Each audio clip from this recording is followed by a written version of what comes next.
Steve O was ready to get breast implants as a bit, until fate intervened. The Jackass star recently revealed why he decided to cancel the procedure, which he teased about having on a podcast in July. On the day the scheduled surgery was supposed to happen, I was checking out at the supermarket, and the person ringing up my groceries was evidently transgender. And it struck me as a sign from the universe, Steve O said in a new interview with Consequence of Sound. So, I asked the transgender person if I could run something by them, and I had a conversation with this person that had a profound impact on me. Before this chance encounter, Steve O hadn't planned on consulting with any transgender advisors regarding the procedure. I didn't really have any dedicated meetings or conversations with trans people because I didn't really feel that I had to, he said.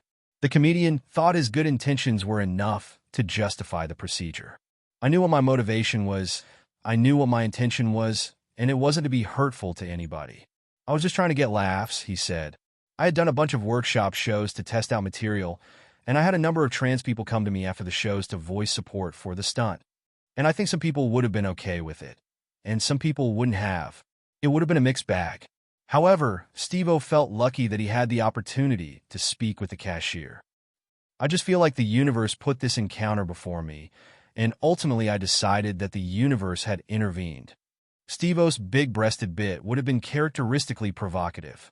I would ride a pink Vespa around at the Sturgis motorcycle rally completely in disguise, where nobody could tell who I was, he said, noting that he would be hairless, tattoo-less, with a pink bikini top and Daisy Duke shorts, and a motorcycle helmet covering my entire face and head, so his identity was completely obscured.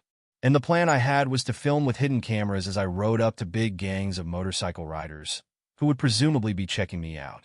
And I would walk up to pull off my helmet and say, "Yeah, dude," and get this crazy reaction, which predictably would be contentious. He changed his mind after hearing the cashier's point of view.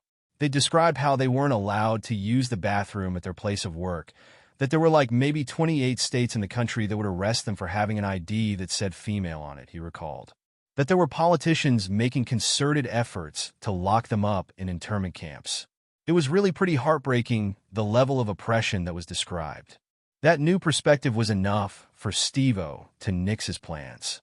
Framed like that, I thought about it in a way that I hadn't before, where, wow, maybe it's not all fun and games, he said. Especially the pranks. Like, I would have considered it to be better footage if I was to be beaten up at the motorcycle rally. And just having that mentality was very flawed, because ultimately it would be an exercise in celebrating violence against trans people. At least, it would be interpreted that way by some, and when it was put to me that way, I thought, wow, maybe I missed the mark on that one. Steve O added that he regrets the cancellation, not because he thinks he should have gone through with the stunt, but because he wishes he'd never publicized his plans in the first place. It was difficult for me, he said. Looking back on it, I'm extremely grateful that it didn't happen. I'm really glad that I didn't go through with it. But that didn't make it any easier because I was so vocal about my plans to do that, and I've never been the kind of artist to say I was going to do something and then not do it. That was what I had trouble with, was not honoring my word. However, Steve O won't pretend he never dreamed of getting implants. Instead, he'll address the entire saga in his upcoming Super Dummy Tour. I don't really avoid the topic. I explained that I felt the universe intervened on my behalf, he said.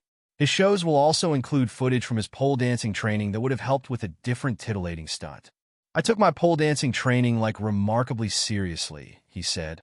I was doing some seriously inverted pole dancing acrobatics. Overall, Steve O feels positive about the entire endeavor. The show still has a bunch of really good comedy from that whole episode, and the extent to which I was prepared to go through with that is hilarious in its own right, he said. I think it's a very valuable trait to be able to admit when you've got things wrong.